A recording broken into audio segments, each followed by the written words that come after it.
Hi, welcome students. आज आपण essential elements of a valid contract and plus types of contracts पाहायचे आहेत आपल्याला. व्हॅलिड कॉन्ट्रॅक्टचा अर्थ होतो कायदेशीररित्या मान्य असणारे, कायदेशीर दृष्ट्या किंवा कायदेशीररित्या मान्य असलेले किंवा वैध असलेले ओके असे कोणते कॉन्ट्रॅक्ट्स आहेत जे कायदेशीरदृष्ट्या मान्य असतील. तर त्या कॉन्ट्रॅक्ट्समध्ये ते कॉन्ट्रॅक्ट्ससाठी असणारे इसेन्शियल एलिमेंट्स म्हणजे आवश्यक घटक, असे कोणते आवश्यक घटक आहेत ज्याची पूर्तता झाल्यानंतर व्हॅलिड कॉन्ट्रॅक्ट बनतो पार्टीजमध्ये. तर इंडियन कॉन्ट्रॅक्ट ॲक्ट 1872 नुसार सेक्शन 10 मध्ये इन्फॉर्मेशन दिलेले आहे की कोणते ॲग्रीमेंट्स कॉन्ट्रॅक्ट बनतील ते देखील व्हॅलिड कॉन्ट्रॅक्ट बनतील. ओके, तर पहा, all agreements are contracts if they are made by free consent of the parties competent to contract. काय म्हटलेलं आहे, एक पहिलं एलिमेंट तर मला पाहिजे आहे, पार्टीजमध्ये काय घडला पाहिजे, ॲग्रीमेंट घडला पाहिजे. ओके, दुसरं, पार्टीज ज्या इन्व्हॉल्व होणार आहेत ॲग्रीमेंटमध्ये त्यांचं कन्सेंट कसं असलं पाहिजे, फ्री कन्सेंट असलं पाहिजे. म्हणजे दोन्ही पार्टीज ज्या इन्व्हॉल्व होतील ॲग्रीमेंटमध्ये त्या एकाच थिंगवरती इन अ सेम सेन्समध्ये काय असल्या पाहिजेत, सहमत असल्या पाहिजे. ओके, कोणतीही पार्टी दुसऱ्या पार्टीला किंवा अदर पार्टी फर्स्ट पार्टीला बर्डन आणता कामा नये, फिजिकल प्रेशर आणता कामा नये आणि तिला कॉन्ट्रॅक्टमध्ये आणण्याचा तिचा हेतू असता कामा नये. दोन्ही पार्टी स्वेच्छेने कॉन्ट्रॅक्टमध्ये आल्या पाहिजे, त्याला आपण फ्री कन्सेंट म्हणू. 3, competent parties involving into agreement must be competent. Okay, कार्यक्षम असले पाहिजेत ते कॉन्ट्रॅक्ट व्हॅलिड बनवण्यासाठी. म्हणजेच थोडक्यात अशा कॉम्पिटंट पार्टीज कुणाला म्हटलेलं आहे की person who attains the majority of age. Okay, person who is sound mind and person who is not disqualified by law.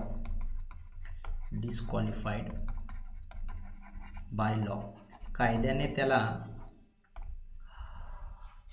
Disqualified करता कामा नये, मनाई करता कामा नये कॉन्ट्रॅक्ट बनवण्यापासून. तर एक मेजॉरिटी एज त्याने अटेंड केलेलं असलं पाहिजे, तो साऊंड माइंडेड असला पाहिजे. याचं एक्सप्लेनेशन मी तुम्हाला पुढे करणार आहे की साऊंड माइंड काय असणार आहे, person who is not disqualified by लॉचा अर्थ काय असणार आहे, मेजॉरिटी ऑफ एज काय असणार आहे. तर हे 3 झालेले आहेत. 3 नंबरचं एलिमेंट आहे इसेन्शियल एलिमेंट्स आहे to form a valid contract. 4th नंबरला आहे फॉर ए लॉफुल कन्सिडरेशन. खूप महत्त्वाचं आहे कन्सिडरेशन. याचा अर्थ आपण काय पाहिलेलं होतं, पार्टीजना समथिंग इन रिटर्न काहीतरी मिळत आहे. ओके, राम आणि कृष्णाचं उदाहरण घेतल्यानंतर आपण पाहिलेलं होतं, रामने त्याच्याजवळची कार कृष्णाला दिलेली होती, तर रामकडून कार जात आहे, त्याच्या बदल्यात कृष्णाकडून 1 लाख रुपये रामला मिळणार आहेत. तर समथिंग इन रिटर्न रामसाठी 1 लाख रुपये हे कन्सिडरेशन आहे आणि कृष्णा 1 लाख रुपये रामला देत आहे, तर त्याच्या बदल्यात त्याला कार मिळत आहे, तर कृष्णासाठी कार ही काय आहे, कन्सिडरेशन आहे. तर कन्सिडरेशन खूप महत्त्वाचं आहे to form a valid contract. आणि हे कन्सिडरेशन कसं असलं पाहिजे म्हणून सांगितलेलं आहे, लॉफुल कन्सिडरेशन असलं पाहिजे, plus parties involving into the agreement त्यांचा ऑब्जेक्ट कसा असला पाहिजे, लॉफुल ऑब्जेक्ट असला पाहिजे.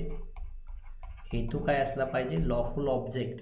कायदेशीर गोष्टींचं पालन करूनच त्यांनी काय केलं पाहिजे, कॉन्ट्रॅक्ट फॉर्म केला पाहिजे.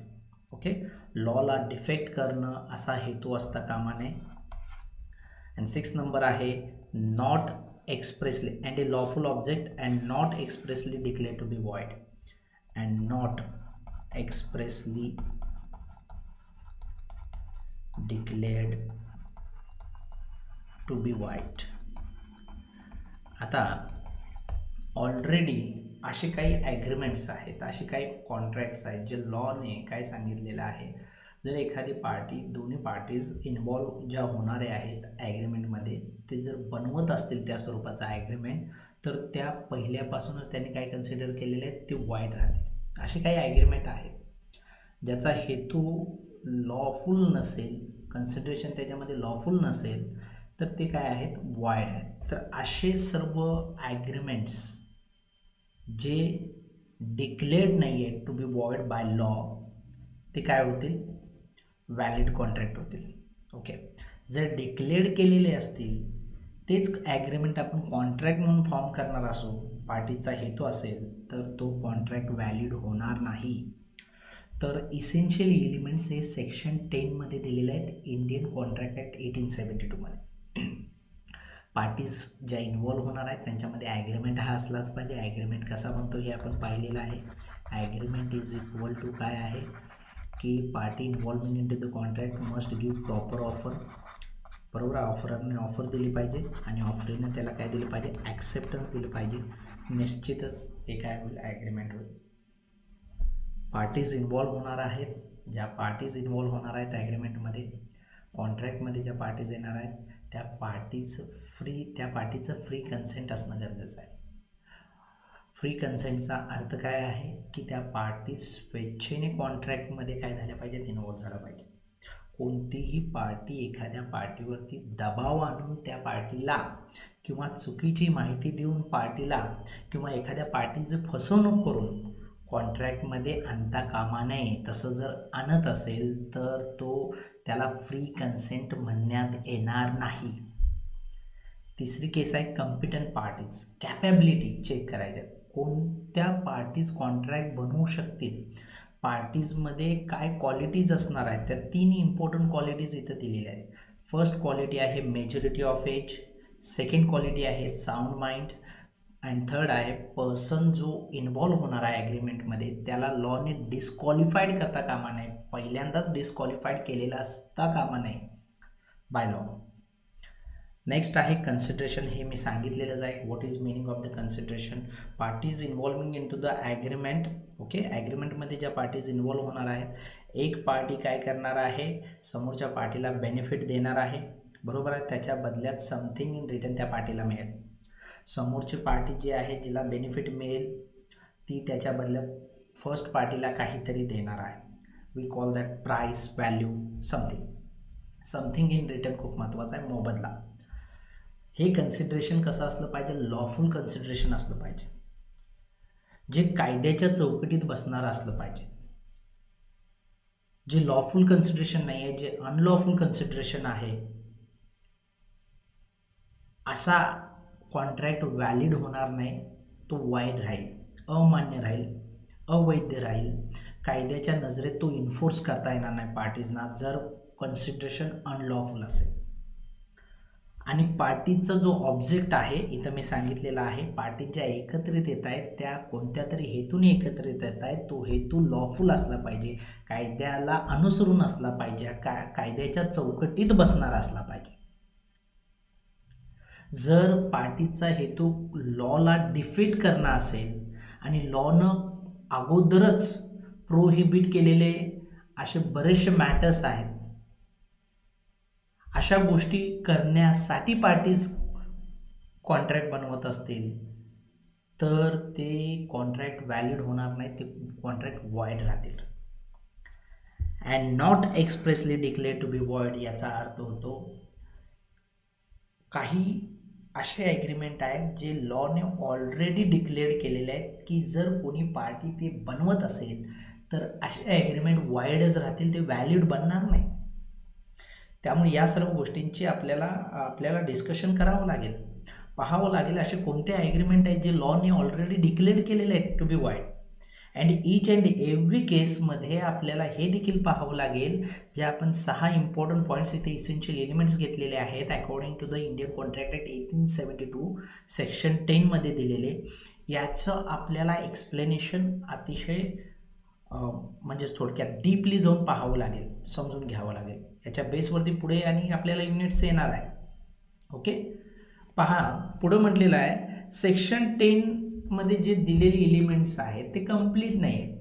ओके, ते एक्झॉस्टिव्ह नाही आहेत, परिपूर्ण नाहीत. याच्या व्यतिरिक्तही काही एलिमेंट्स आहेत जे नेसेसरी आहेत जर कॉन्ट्रॅक्ट इन्फोर्स करायचं असेल तर. म्हणजे आउटसाइड सेक्शन 10 काय आहेत? आउटसाइड सेक्शन 10 काही एलिमेंट्स आहेत, त्याचं डिस्कशन आपण पहिल्यांदा करून घेऊया. आउटसाइड सेक्शन 10 त्या संदर्भात आपण आपल्याला काय करायचं आहे? पहिल्यांदा डिस्कशन करून घ्यायचं आहे, समजून घ्यायचं आहे असे कोणकोणते एलिमेंट्स आहेत. ओके, तर पहिलं इम्पॉर्टंट एलिमेंट येतं ते टू पार्टीज. ॲग्रीमेंट फॉर्म करण्यासाठी, कॉन्ट्रॅक्ट व्हॅलिड होण्यासाठी there must be at least 2 persons. 2 persons म्हणजे कोण? आता आपण एक एक्झाम्पल घेतलेलं होतं राम अँड कृष्णा. तिथं प्रॉपर काय केली पाहिजे? एका पर्सनकडून ऑफर दिली गेलेली असली पाहिजे आणि दुसऱ्या पर्सनकडून त्याला काय मिळालं पाहिजे? ॲक्सेप्टन्स मिळालं पाहिजे. एक व्यक्ती स्वतःबरोबरच काय करू शकत नाही? कॉन्ट्रॅक्टमध्ये येऊ शकत नाही. एकटा व्यक्ती कॉन्ट्रॅक्टमध्ये येऊ शकत नाही, तो स्वतःच बायर अँड सेलर असू शकणार नाही. त्यामुळे 2 parties are necessary to form a valid contract. पहा, to form a valid contract there must be 2 parties. One cannot make contract with himself. A contract involve at least 2 parties, one party making offer and the other party accepting it. Contract मध्ये at least 2 parties असणार आहेत. One party एक offer देईल आणि दुसरी party त्याला acceptance देईल. A contract may be made by natural person and by other persons having legal existence. पहा, आता हे नॅचरल पर्सन हे इंडिव्हिज्युअल पर्सन असू शकतात, human being. Ram and Krishna which is to whom made by nature. या व्यक्तींना कोणी बनवलेलं आहे? नेचरने, निसर्ग निर्मित असणाऱ्या व्यक्ती आहेत. किंवा राम आणि एखादी लीगल आर्टिफिशियल पर्सन देखील असू शकते. बाय लॉ जी एक्झिस्टन्समध्ये आले. म्हणजेच थोडक्यात एखादी कंपनी असू शकते, एखादी पार्टनरशिप फर्म असू शकते, बरोबर आहे. एखादी बँकिंग इन्स्टिट्यूशन असू शकतं, त्याच्याबरोबर देखील कॉन्ट्रॅक्टमध्ये येऊ शकते. नॅचरल पर्सन आणि आर्टिफिशियल पर्सन देखील कॉन्ट्रॅक्टमध्ये येऊ शकतात. इट इज नेसेसरी, हे आवश्यक आहे, to remember that identity of the parties be ascertainable. ज्या पार्टीज आहेत त्याची आयडेंटिटी काय असली पाहिजे? निश्चित असली पाहिजे. निश्चित अशा व्यक्ती कॉन्ट्रॅक्टमध्ये ज्या इन्व्हॉल्व होत आहेत त्यांची आयडेंटिटी काय असली पाहिजे? ऑलरेडी झाली पाहिजे. म्हणजेच थोडक्यात याच्यामध्ये पहा, राम अँड कृष्णा काय आहेत? इन्व्हॉल्व होत आहेत. वी नो दॅट ना, they are the Ram and Krishna are involving into the agreement. It means that त्यांची आयडेंटिटी ऑलरेडी आपल्याला झालेली आहे. कोण आहेत ते? Parties involving into the agreement. या केसमध्ये राम अँड HDFC बँकेमध्ये काय झाला? कॉन्ट्रॅक्ट झाला. तर ऑलरेडी आपण काय केलेलं आहे त्याच्यामध्ये आपल्या लक्षात येईल की आयडेंटिटी ॲसर्टेन झालेलं आहे. निश्चित अशा व्यक्ती कोण आहे ते आपल्याला समजलेलं आहे. ओके, असा कॉन्ट्रॅक्ट कधीही व्हॅलिड होणार नाही ज्याच्यामध्ये एखादी पार्टी आपल्याला एखाद्या पार्टीची आयडेंटिटी समजते, दुसरी पार्टीची आयडेंटिटी ॲसर्टेनेबल नाही आहे. असा कॉन्ट्रॅक्ट व्हॅलिडच होणार नाही आहे. ओके, त्यामुळे parties involve into the agreement ते आयडेंटिफायबल, त्यांची आयडेंटिटी ॲसर्टेनेबल याचा अर्थ काय? निश्चित करण्यायोग्य असली पाहिजे. ओके, नेक्स्ट एक्झाम्पल दिलेला आहे. एक्झाम्पल काय दिलेलं आहे? To constitute a contract of sale. Contract of sale बनण्यासाठी बाळांनो काय आवश्यक आहे सांगा? कॉन्ट्रॅक्ट ऑफ सेल बनण्यासाठी काय आवश्यक आहे?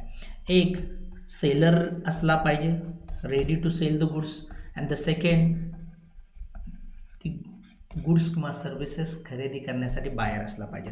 म्हणजे तिथं 2 पार्टीज या असणारच आहेत to constitute. Okay, a contract of sale बनण्यासाठी there must be 2 parties, seller and buyer.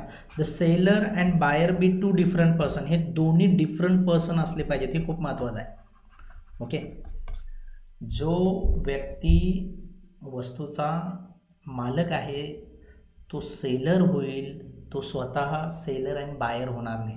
Seller and buyer दोन्हीही डिफरंट पर्सन असणार आहे. ओनर सेल करेल, बायर परचेस करेल. Okay, because a person cannot by his on goods. कारण आहे 2 different person असण्या पाठीमागचं कारण काय? कधीही व्यक्ती स्वतःचेच गुड्स स्वतः खरेदी करू शकत नाही. सेल आणि खरेदी एकच व्यक्ती करू शकत नाही. ही केस घडलेली आहे पुढील केसमध्ये बघा. In the state of Gujarat and Ramanlal yes and company. In the state of Gujarat and Ramanlal S and company when on dissolution of a partnership firm. What is the meaning of dissolution, student? Dissolution of partnership firm.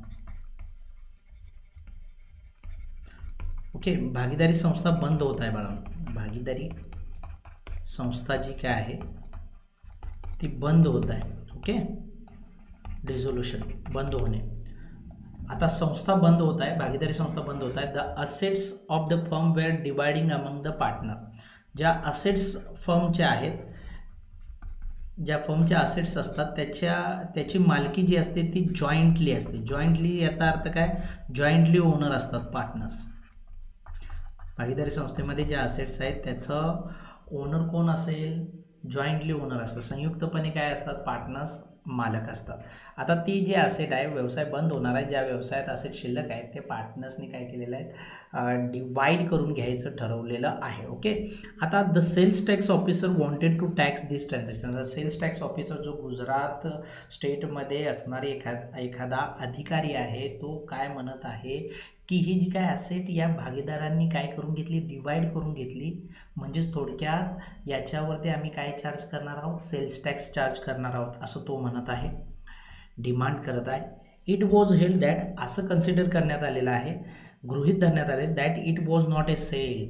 Okay, जी partnership firm बंद झाल्यानंतर पार्टनर्सनी जे asset divide केली ते already owner होते आणि त्यांनी ती असेट्स घेतल्यानंतर तो सेल आहे असं कन्सिडर करता येणार नाही असं सांगितलेलं आहे.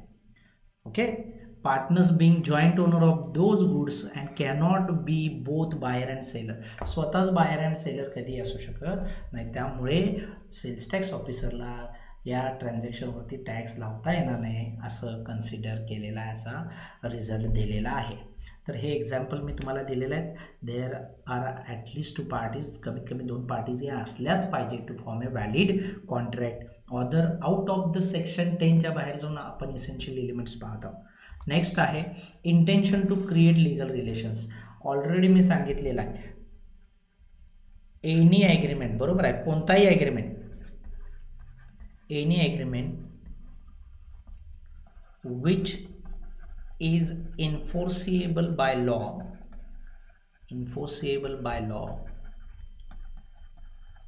is called contract. असा कोणताही ॲग्रीमेंट आहे जो काय करता येतो सांगा, इन्फोर्सेबल बाय लॉ, कायदेशीररित्या लागू करता येत असेल तर डेफिनेटली त्याचं रूपांतर कॉन्ट्रॅक्टमध्ये होतं. इन्फोर्सेबल लॉचं आपण ऑलरेडी फर्स्ट लेक्चरमध्ये डिस्कशन लॉट ऑफ केलेलं आहे. Parties involving into the agreement, त्यांचं जर इंटेन्शन असेल लीगल रिलेशन्स क्रिएट करणं.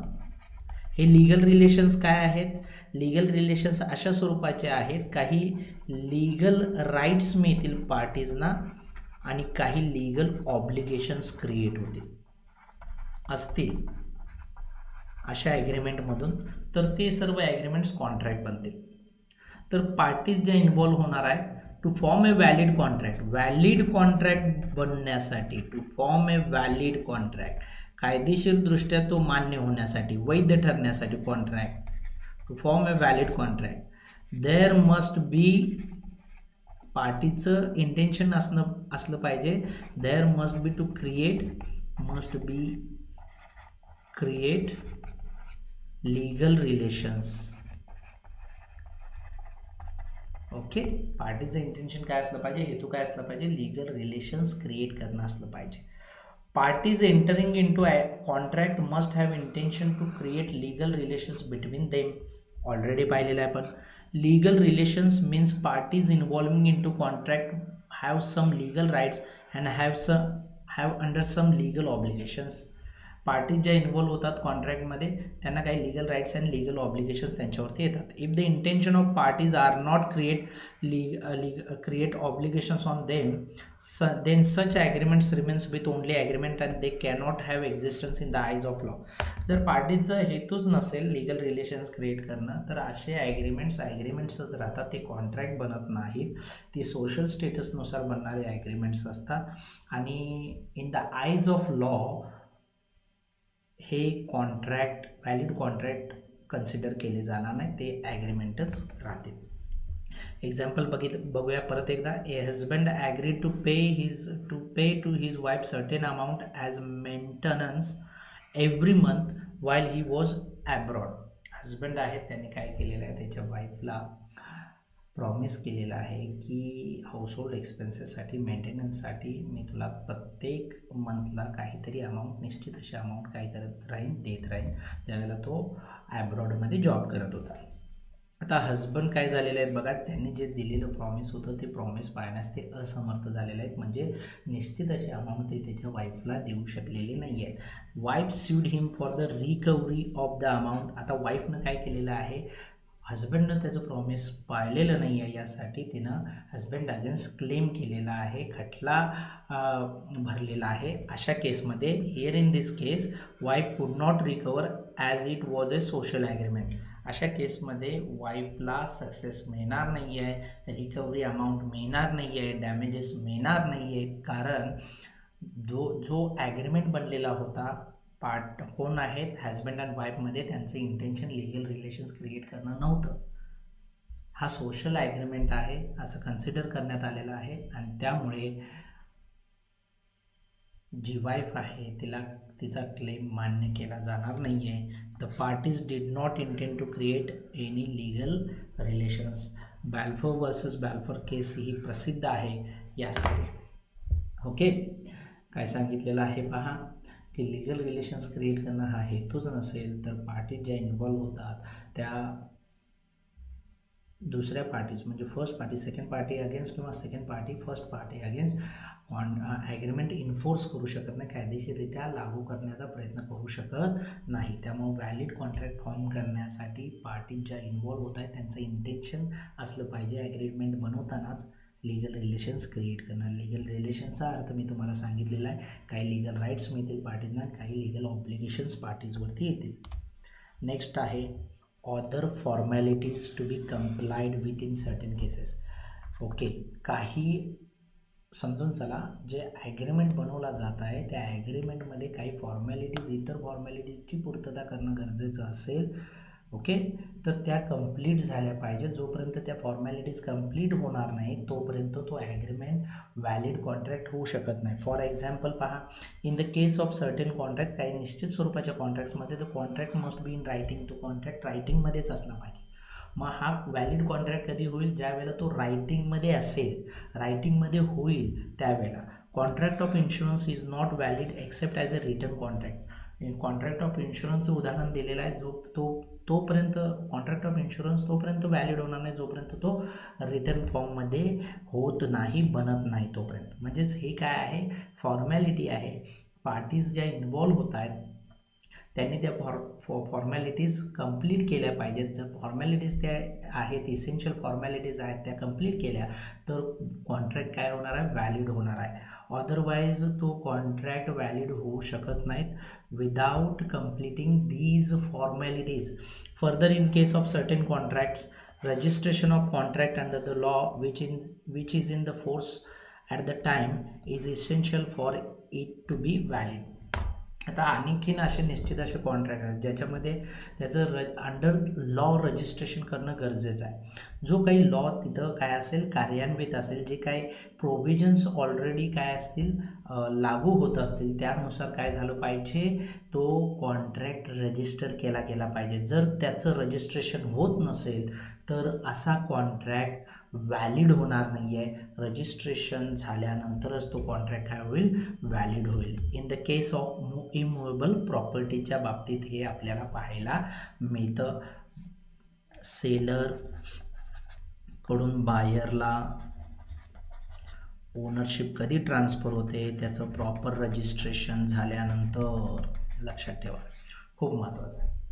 Next one, certainty of meaning. Certainty of meaning याचा अर्थ काय, सर्टेनिटी याचा अर्थ काय होणार आहे बघा. मी एक एक्झाम्पल देतो. Ram offered to sell his mobile to Madhav for rupees 6,000 or 8,000. तर रामनं ऑफर केलेली आहे माधवला की बाबा माझ्याजवळ एक मोबाईल आहे, तुम्हाला सेल करायचा आहे, तू खरेदी करशील का.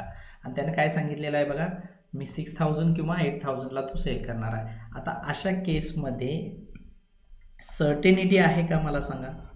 कोणती प्राईसला सेल करणार आहे त्या संदर्भात सर्टेनिटी आहे का? नाही बाळा, सर्टेनिटी काहीही नाही आहे. जर सर्टेनिटी ऑफ मिनिंग नसेल, याचा सर्टेनिटी ऑफ मिनिंगचा अर्थ काय होतो? ज्या टर्म्स अँड कंडिशन्स आहेत, जो ॲग्रीमेंट बनत आहे, जो कॉन्ट्रॅक्ट फॉर्म होणार आहे, त्यामध्ये इन्व्हॉल्व होणाऱ्या पार्टीजनी जी काही टर्म्स अँड कंडिशन्स ठरवलेले असतील त्या काय असल्या पाहिजेत? सर्टेन असल्या पाहिजेत. वेग असता कामा नये. वेगचा अर्थ काय? अस्पष्ट असता कामा नये. स्पष्ट स्वरूपात काय असल्या पाहिजे? टर्म्स अँड कंडिशन्स असल्या पाहिजे. सर्टेनिटी ऑफ मिनिंगचा अर्थ हा होतो. The terms and conditions should not be vague, it must be certain. Certain निश्चित स्वरूपाचे असले पाहिजेत. If the in edifice of the contract is uncertain, then such agreement never become contract. Edifice means base, foundation. तर कॉन्ट्रॅक्टचा base जो आहे, ज्या बेसिसवरतीच agreement form होणार आहे, व्हॅलिड कॉन्ट्रॅक्ट होणार आहे, तोच जर अस्पष्ट असेल, तोच क्लिअर नसेल, तोच जर सर्टेन नसेल, तर तो व्हॅलिड कॉन्ट्रॅक्ट बनू शकणार नाही. या केसमध्ये असंच झालेलं आहे. Ram offer to sell his mobile for ₹6,000 or 8,000 to the Madhav. आता याच्यामध्ये मोबाईल अँड रुपीज हे खूप महत्त्वाचं आहे. जर कॉन्ट्रॅक्ट हा ॲग्रीमेंट व्हॅलिड कॉन्ट्रॅक्ट म्हणून बनायचा असेल तर याचं main edifice, main base, main foundation काय आहे की प्राईस अँड मोबाईल. त्याच्यामध्ये प्राईसच सर्टेन नाही आहे, निश्चित नाही आहे, मग हा व्हॅलिड कॉन्ट्रॅक्ट बनू शकत नाही आहे. So for making valid contract, essence of the contract is certain and clear. Valid contract बनवण्यासाठी एजन्स म्हणजे मुख्य तत्व, मुख्य भाग म्हटला तरी सुद्धा चालेल. कॉन्ट्रॅक्टचा जो मुख्य भाग आहे तो काय असला पाहिजे? सर्टेन अँड क्लिअर असला पाहिजे. बघा, 2 पार्टीज नेसेसरी आहेत मी सांगितलं. नेक्स्ट आपण पाहिलेलं आहे, the parties involving into the agreement must have to create the legal obligations, legal relations. And third, we have already seen other formalities to be complied with in certain cases. काही केसेसमध्ये ज्या other formalities necessary आहेत to form a valid contract त्या पूर्ण झाल्या पाहिजे, त्याशिवाय valid contract form होऊ शकत नाही आहे. उदाहरणादाखल तेही पाहिलेलं आहे आपण. सर्टेनिटी ऑफ मिनिंगसाठी मी तुम्हाला सांगितलेलं आहे. What is certainty? सर्टेनिटी याचा अर्थ होतो निश्चितता, निश्चित, सर्टेन. एक्झाम्पल दिलेलं आहे, A agrees to sell to B 100 tons of oil. There is nothing certainty in order to show what kind of oil was intended for. A agree झालेला आहे sale करण्यासाठी बीला 100 tons ऑफ ऑइल. या केसमध्ये हा valid contract होऊ शकत नाही, कारण की कोणत्या स्वरूपाचं ऑइल सेल करण्यासाठी तयार झालेला आहे या गोष्टी याच्यामध्ये क्लिअर नाही आहेत. हा कॉन्ट्रॅक्ट काय नाही आहे सांगा. या कॉन्ट्रॅक्टच्या टर्म्स अँड कंडिशन्स जे मेन आहे, मेन एजन्स आहे कॉन्ट्रॅक्टचा, तोच क्लिअर नाही आहे. त्यामुळे हा व्हॅलिड कॉन्ट्रॅक्ट होणार नाही. त्यामुळं कोणत्या स्वरूपाचं ऑइल सेल करण्यासाठी ॲग्री आहे ते पहिल्यांदा निश्चित असणं गरजेचं आहे. त्यामुळे सर्टेनिटी खूप मॅटर करते. Next, possible performance. पार्टीज ज्या इन्व्हॉल्व होतात ॲग्रीमेंटमध्ये, ओके, त्या काहीतरी काय देतात सांगा? प्रॉमिस देतात. ओके, त्या पार्टीजवरती काहीतरी ऑब्लिगेशन येतं. म्हणजेच पार्टीजना काय द्यायचं आहे? परफॉर्मन्स द्यायचा आहे. जो परफॉर्मन्स द्यायचा आहे बाळांनो, तो परफॉर्मन्स कसा असला पाहिजे? पॉसिबल असला पाहिजे. काय असला पाहिजे? पॉसिबल असला पाहिजे. तो इम्पॉसिबल असता कामा नये. Terms and conditions mentioned in contract should be capable to perform to parties involved therein. Making statement which is beyond the limit of parties' action cannot make a valid contract. पार्टीच्या out of the box जे party perform देऊ शकत नाही, जे performance त्याच्यासाठी impossible आहे, अशा स्वरूपाचं जर पार्टी काय करत असेल, प्रॉमिस देत असेल, तर हा कॉन्ट्रॅक्ट व्हॅलिड होऊ शकणार नाही आहे. So for valid contracts, promise made by the parties must be in reach to thereunder to perform it. ज्या पार्टीज इन्व्हॉल्व होतील ॲग्रीमेंटमध्ये त्या पार्टीजने जे काय प्रॉमिस दिलेलं असेल ते प्रॉमिस त्यांना काय करता आलं पाहिजे? परफॉर्म करता आलं पाहिजे, त्यांच्या रीचमध्ये असलं पाहिजे. ओके, तरच तो काय होईल? व्हॅलिड कॉन्ट्रॅक्ट होईल. Otherwise impossible performance, valid contract होऊ शकत नाहीत. तपा खूप महत्त्वाचे अदर इसेन्शियल एलिमेंट्स जे होते ते आपण बघितलेलं आउट ऑफ द सेक्शन 10. कोणकोणते आहेत ते? 2 parties. Okay, next one party ज्या इन्व्हॉल्व होत आहे त्यांचा ऑब्जेक्ट काय असलं पाहिजे, लिगल रिलेशन्स क्रिएट करणं असलं पाहिजे, other formalities to be complied in certain cases, certainty of meaning, and the fifth one is that possible performance. Section 10मध्ये दिलेले आपल्याला काय करायचे आहेत, एलिमेंट्स पाहायचे आहेत, खूप महत्त्वाचे आहेत. सेक्शन 10मध्ये दिलेले एलिमेंट्स पाहूया. Now we can discuss the following essential elements which is discussed under section 10 of the Indian Contract Act 1872.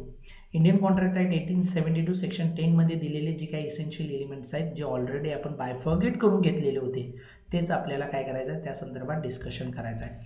Offer and acceptance or an agreement, खूप महत्त्वाचं आहे.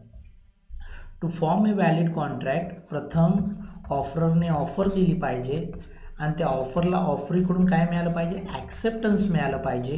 त्याचं रूपांतर प्रॉमिसमध्ये होतंच, म्हणजेच काय होतं, त्यांच्यामध्ये ॲग्रीमेंट येतो. ॲग्रीमेंटची डेफिनेशन आपण पाहिलेली होती, every agreement and every set of agreement. आठवतं का बघा, every agreement and every set of agreement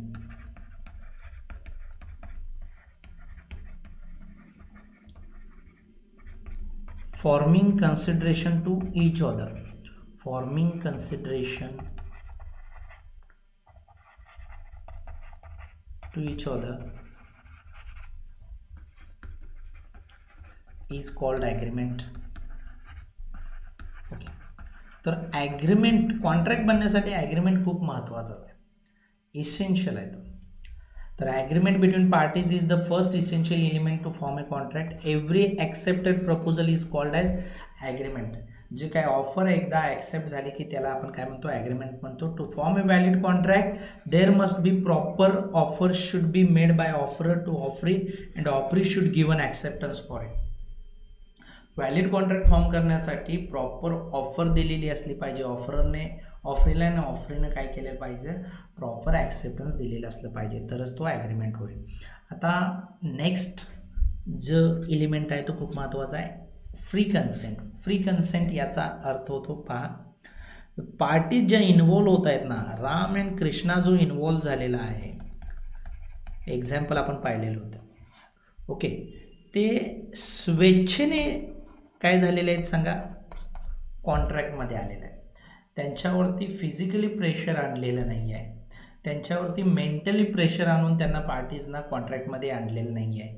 okay, काहीतरी फसवणूक करून पार्टीजला कॉन्ट्रॅक्टमध्ये आणलेलं नाही आहे, पार्टीजना चुकीची माहिती देऊन कॉन्ट्रॅक्टमध्ये आणलेलं नसेल, तर आपण काय म्हणतो,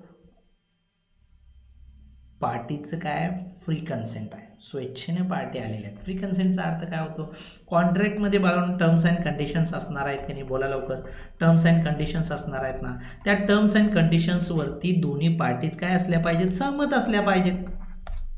त्या terms and conditions involving into the agreement or contract, in a contract, दोन्ही पार्टीज त्याच्यावरती काय असल्या पाहिजेत, सहमत असले पाहिजेत, तरच पार्टीजचं कन्सेंट काय आहे म्हटलं जातं, फ्री आहे. फ्री कन्सेंटचा अर्थ होतो, पार्टीज सेम थिंगवरती सेम थिंगमध्ये, सेम सेन्समध्ये काय आहेत, ॲग्रीड आहे. ओके, पाहूया. Parties entering into contract must be agree upon same thing in the same sense. The parties must have mutual consent. पार्टीचं कन्सेंट कसं असलं पाहिजे, म्युच्युअल असलं पाहिजे. Okay, this means there must be consensus ad idem. Latin word आहे consensus ad idem. काय होणार आहे बघा, मीटिंग ऑफ माइंड्स. ओके, दोन्ही पार्टीचे माइंड्स काय झाले पाहिजे, मीटिंग झाले पाहिजे. त्याचा अर्थ काय होतो, मीटिंग ऑफ माइंडचा अर्थ काय होतो, दोन्ही पार्टीज टर्म्स अँड कंडिशन्सवरती सहमत असल्या पाहिजेत. Consent would be free if it is not cause by coercion, undue influence, fraud, misrepresentation and mistake. Consent free कधी आहे म्हटलं जातं, कन्सेंट कधी फ्री आहे म्हटलं जातं, जर एखाद्या पार्टी, जी पार्टी इन्व्हॉल्व होत आहे ती दुसऱ्या पार्टी विरोधात तिनं एक्झरसाइज केलेलं नसेल, अटेम्प्ट केलेलं नसेल. कोणकोणत्या गोष्टींचा अटेम्प्ट केलेलं नसेल, कोर्शन. कोर्शनचा अर्थ काय होतो,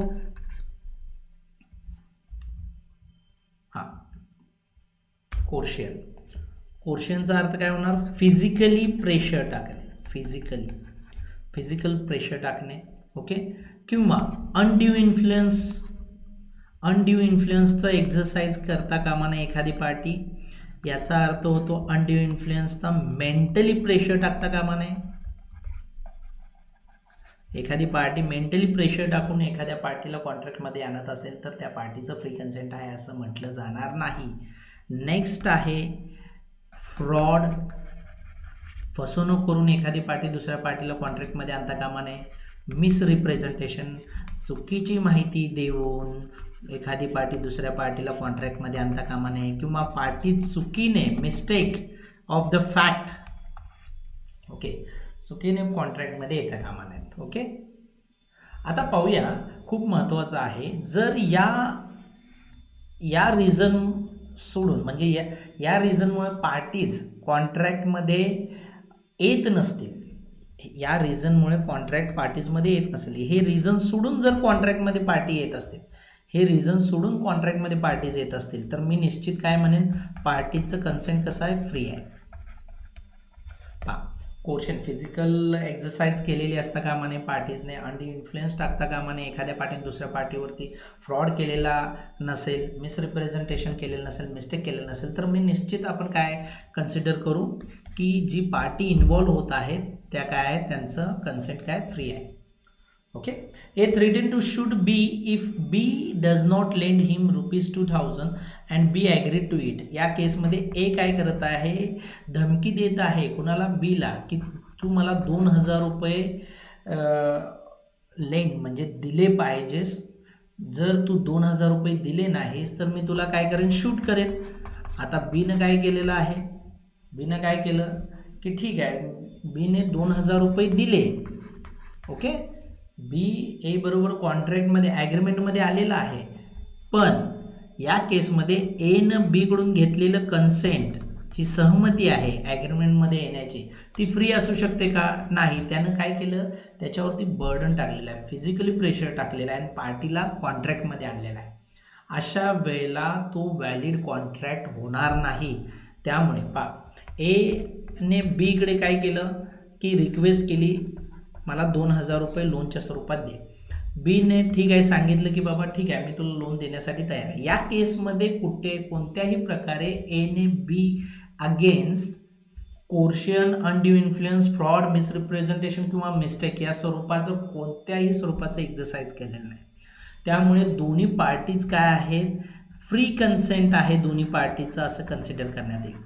ओके, पण या केसमध्ये आता मी काय सांगितलं पहा, एने बीला धमकी देऊन बीला ॲग्रीमेंटमध्ये आणलेला आहे, कॉन्ट्रॅक्टमध्ये आणलेला आहे. तर अशा केसमध्ये बीकडून मिळालेलं कन्सेंट हे फ्री असणार नाही. Okay, here the agreement is enter into under coercion and hence voidable at the option of B. या केसमध्ये कोर्शन एक्झरसाइज झालेले आहे आणि हा कॉन्ट्रॅक्ट वॉइडेबल राहील म्हणजे रद्द करता येण्याजोगा राहील. कुणाच्या दृष्टिकोनातून, बीच्या दृष्टिकोनातून. बी नंतर कॅन्सल देखील करू शकतो. आता या गोष्टी काय आहेत, वॉइडेबल कॉन्ट्रॅक्ट काय आहे, व्हॅलिड कॉन्ट्रॅक्ट संदर्भात आपण माहिती बघितलेलीच आहे. वॉइडेबल काय असणार आहे, इलिगल ॲग्रीमेंट्स काय असणार आहेत हे आपण पुढं पाहणार आहोत. ओके, फ्री कन्सेंटचा अर्थ आपण पाहिलेला आहे, दोन्ही पार्टीज स्वेच्छेने कॉन्ट्रॅक्टमध्ये आले पाहिजेत. टर्म्स अँड कंडिशन ज्या ठरलेल्या आहेत कॉन्ट्रॅक्टमध्ये त्याच्यावरती दोन्ही पार्टीज सहमत असलं पाहिजे, त्या दोघांचे माइंड्स मीट झाले पाहिजेत in the same sense, in the same thing, in same thing in the same sense. Okay, आता इथं सर्वात महत्त्वाचं आहे की या हे जे काही महत्त्वाचे मी सांगितलेले आहेत, जर कन्सेंट फ्री नाही कधी म्हणेन, जर कोर्शन एक्झरसाइज केलेली असेल एखाद्या पार्टीने, अंडी इन्फ्लुएन्स एक्झरसाइज झाला असेल, फ्रॉड झालेला असेल किंवा मिसरिप्रेझेंटेशन किंवा मिस्टेक, या संदर्भात आपल्याला डिटेलली पुढील युनिट्समध्ये माहिती घ्यायची आहे. नेक्स्ट एसेन्शियल एलिमेंट्स आपल्याला पाहायचा, capacity of parties. What is the meaning of capacity parties? Parties involving into the agreement must be capable of being to form a contract. Valid contract बनवण्यासाठी ज्या parties involve होत आहेत ॲग्रीमेंटमध्ये, ज्या कॉन्ट्रॅक्टमध्ये involve होत आहेत त्या काय असल्या पाहिजेत, लिगली कॅपेबल असल्या पाहिजे, लिगली कॅपेबल असल्या पाहिजे. आता लिगली कॅपेबल कसं ओळखायचं आहे ते पुढं पाहू आपण. कायदेशीररित्या त्या काय असल्या पाहिजेत, कार्यक्षम असल्या पाहिजेत, सक्षम असल्या पाहिजेत कॉन्ट्रॅक्ट फॉर्म करण्यासाठी, व्हॅलिड कॉन्ट्रॅक्ट फॉर्म करण्यासाठी. यालाच कॅपॅसिटी ऑफ कॉन्ट्रॅक्ट म्हटलेलं आहे. Section 11 of the Indian contract Act specifies that every person is competent to contract. हो, आता लिगली कॅपेबल कुणाला म्हणायचं आहे, कॅपॅसिटी ऑफ पार्टी कशा प्रकारे आपल्याला कन्सिडर करायचं आहे ते इथं दिलेलं आहे. सेक्शन 11 इंडियन कॉन्ट्रॅक्ट ॲक्ट 1872 मध्ये कोणती पार्टी सक्षम असेल या संदर्भात माहिती दिलेली आहे. जी is the age of majority according to the law to which he is subject. जो कॉन्ट्रॅक्ट, ज्या पद्धतीचा कॉन्ट्रॅक्ट फॉर्म केला जात आहे त्या कॉन्ट्रॅक्टमध्ये ज्या टर्म्स अँड कंडिशन्स मेन्शन केल्या जाणार आहेत त्यानुसार किंवा जो लॉ प्रचलित आहे त्यानुसार ती व्यक्ती काय असली पाहिजे, मेजॉरिटी तिनं अटेंड केलेली असली पाहिजे. जनरली 18 इयर्स ज्यानं कंप्लीट केलेलं आहे त्याला मेजर पर्सन म्हणण्यात येतं. Below 18 years person or party involving into the agreement, such contract is not a valid contract. ते कॉन्ट्रॅक्ट काय राहतील, वाईड राहतील जर एखादी पार्टी 18 वर्षाच्या आतील असेल कॉन्ट्रॅक्ट फॉर्म करत असताना, तर तो कॉन्ट्रॅक्ट वाईड राहील, तो व्हॅलिड कॉन्ट्रॅक्ट होणार नाही. त्यामुळे जनरली पार्टीचं एज 18 इयर्स कंप्लीट असलं पाहिजे to form a valid contract. काही केसेस, काही लॉज असे आहेत की जे काय करतायत की ते कॉन्ट्रॅक्ट बनवण्यासाठीच, ते कॉन्ट्रॅक्ट फॉर्म करण्यासाठी त्यांनी ऑलरेडी स्पेसिफाईड केलेले आहे एज लिमिट, ती त्यांनी काय काय असली पाहिजे, त्या पार्टीजनी कंप्लीट केलेली असली पाहिजे लॉनुसार. अदरवाईज जनरल केसमध्ये काय सांगितलेलं आहे, 18 इयर्स काय आहेत, कंप्लीट असलं पाहिजे to form a valid contract. Now the next आहे, the person is of sound mind. The party involving into the contract must be sound mind. What is the meaning of sound mind, हे खूप महत्त्वाचं आहे. Sound mind याचा अर्थ काय होतो पहा. तर parties involving in the contract must B understand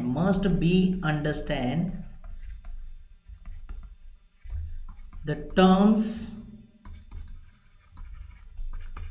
and conditions of contract.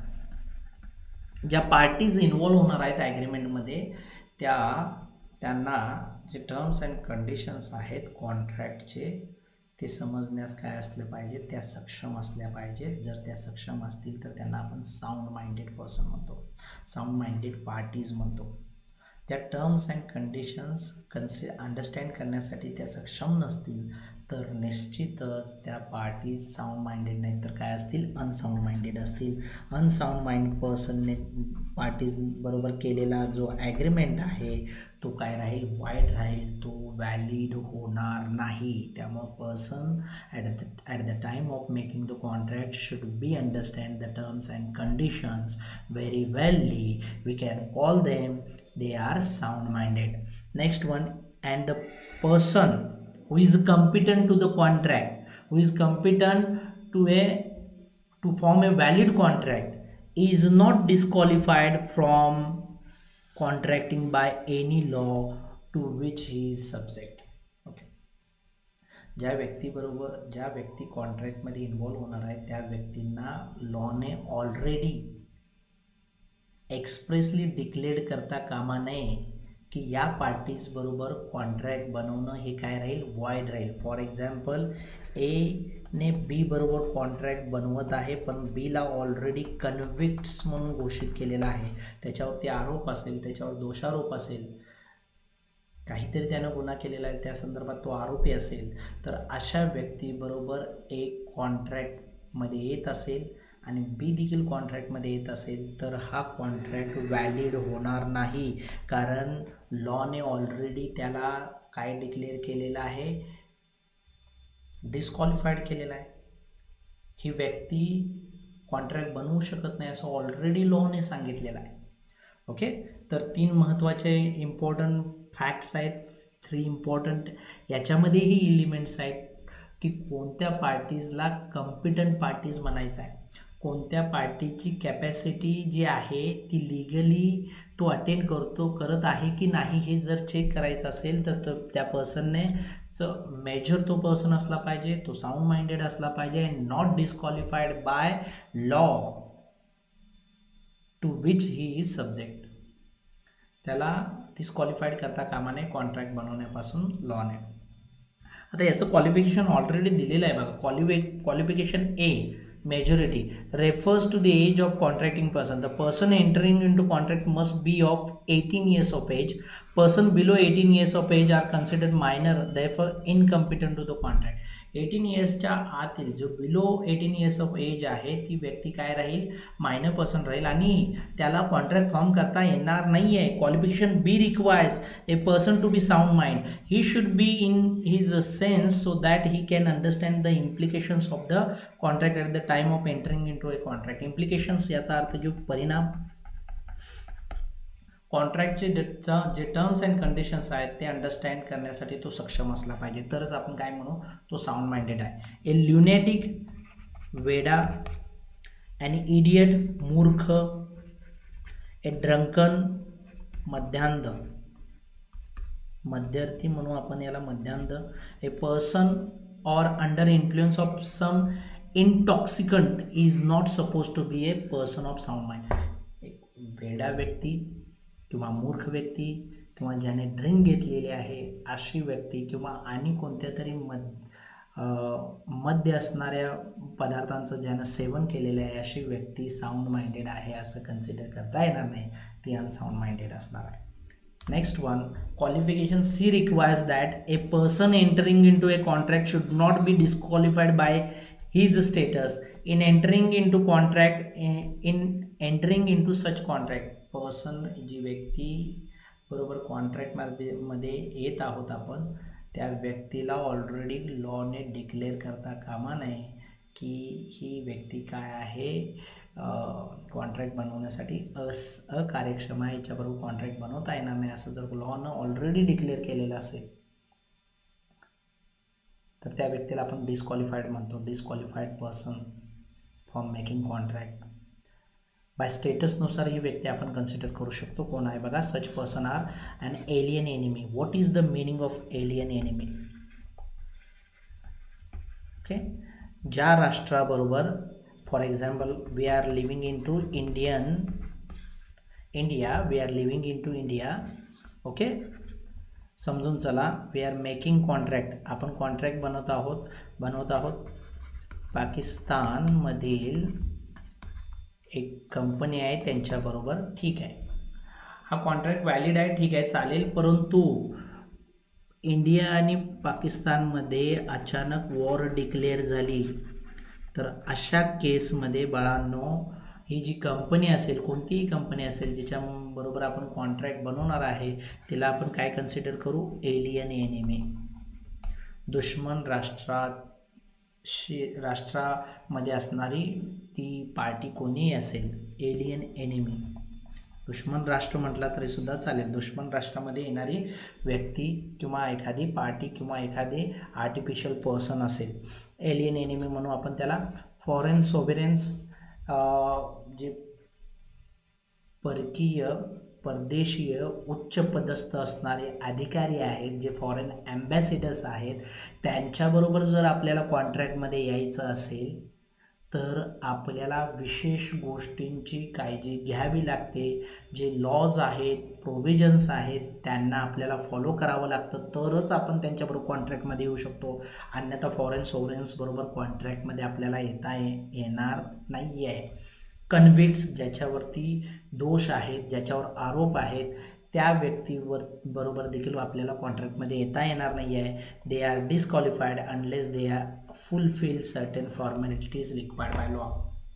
अशा व्यक्तींना डिस्क्वालिफाईड करण्यात आलेलं आहे जर लॉजमध्ये दिलेले ते काही लॉजमध्ये दिलेले जे काही प्रोव्हिजन्स आहेत, लॉजमध्ये दिलेले ज्या टर्म्स अँड कंडिशन्स आहेत, जर त्या फुलफिल करत नसतील तर ते डिस्क्वालिफाईड राहतील.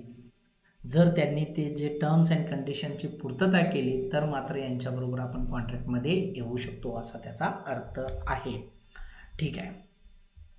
Contracts entered by person in not competent to contract are not valid. ज्या पार्टीज कॉम्पिटंट नाही आहेत, ज्या इनकॅपेबल आहेत टू फॉर्म ए कॉन्ट्रॅक्ट, असे कॉन्ट्रॅक्ट काय असतील, अशा पार्टीजबरोबर कॉन्ट्रॅक्टमध्ये आपण येत असू तर ते काय राहतील, व्हॅलिड कॉन्ट्रॅक्ट राहणार नाही, ते वाईड होतील. Consideration, what is meaning of the consideration? Already आपण बघितलेलं आहे, something in return, something in return. Okay, something in return. Ram कडून कार जाणार आहे कुणाला, कृष्णाला, तर कृष्णाकडून रामला काय मिळणार आहे कारच्या बदल्यात 1 लाख रुपये. हे 1 लाख रुपये रामसाठी काय आहे, कन्सिडरेशन आहे, ऑलरेडी आपण पाहिलेलं आहे. ओके, आणि कृष्णासाठी 1 लाख रुपयांच्या बदल्यात कार हे काय आहे, कन्सिडरेशन आहे. तर कन्सिडरेशन खूप आवश्यक आहे. Without consideration valid contract form करता येणार नाही आहे. नेक्स्ट वन, लॉफुल कन्सिडरेशन, जे कन्सिडरेशन दिलं जाणार आहे, ज्या पार्टीज इन्व्हॉल्व होणार आहेत कॉन्ट्रॅक्टमध्ये आणि त्या पार्टीजकडून काहीतरी समथिंग इन रिटर्न, एका पार्टीकडून दुसऱ्या पार्टीला काहीतरी व्हॅल्युएबल थिंग्स जाणार आहेत, त्याच्या बदल्यात प्राईस दुसऱ्या पार्टीकडून फर्स्ट पार्टीला मिळणार आहे. तर हे जे काही कन्सिडरेशन आहे, मुख्य गाभा जो आहे कॉन्ट्रॅक्टचा, जो फॉर्म झालेला आहे ज्याच्या बेसिसवरती, हे कन्सिडरेशन लॉफुल असलं पाहिजे. जे ऑलरेडी लॉने प्रोहिबिट केलेल्या गोष्टी आहेत, थिंग्ज आहेत, असं कन्सिडरेशन असता कामा नये.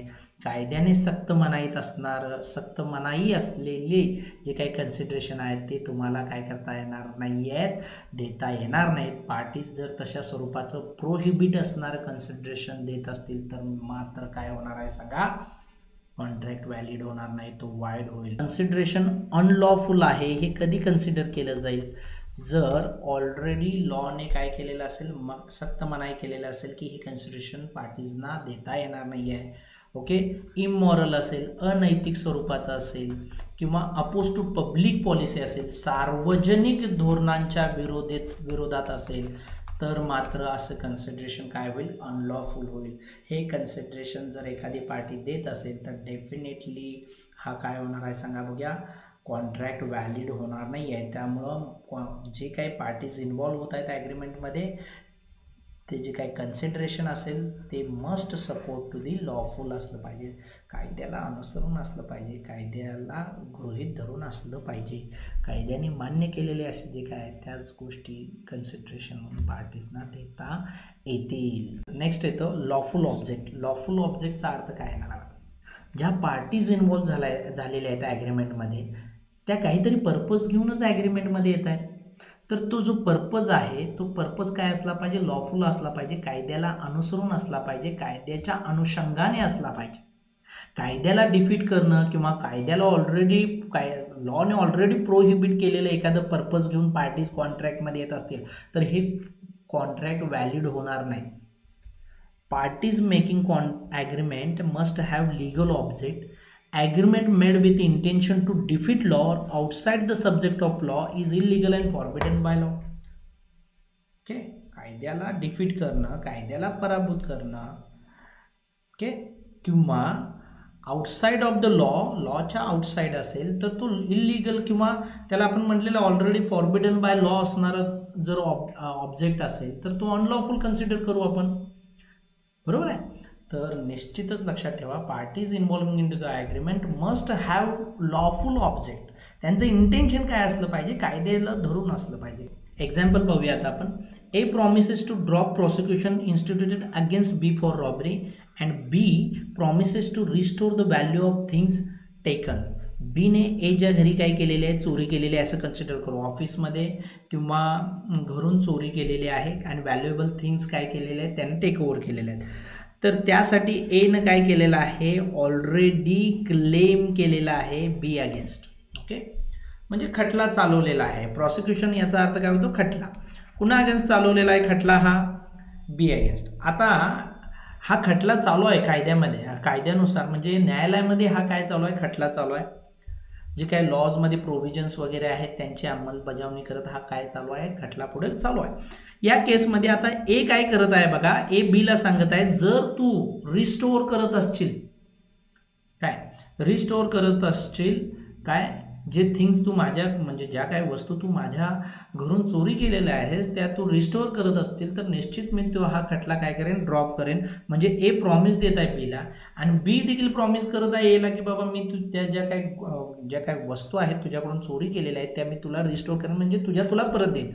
अशा स्वरूपाचं जर ॲग्रीमेंट बनत असेल, अशा स्वरूपाचा जर ॲग्रीमेंट बनत असेल ए अँड बीमध्ये, तर हा काय असेल, हा अनलॉफुल असेल. बरोबर आहे ना. ऑलरेडी न्यायालयात चाललेला खटला आहे तो परस्पर काय करत आहेत, विथड्रॉ करत आहेत.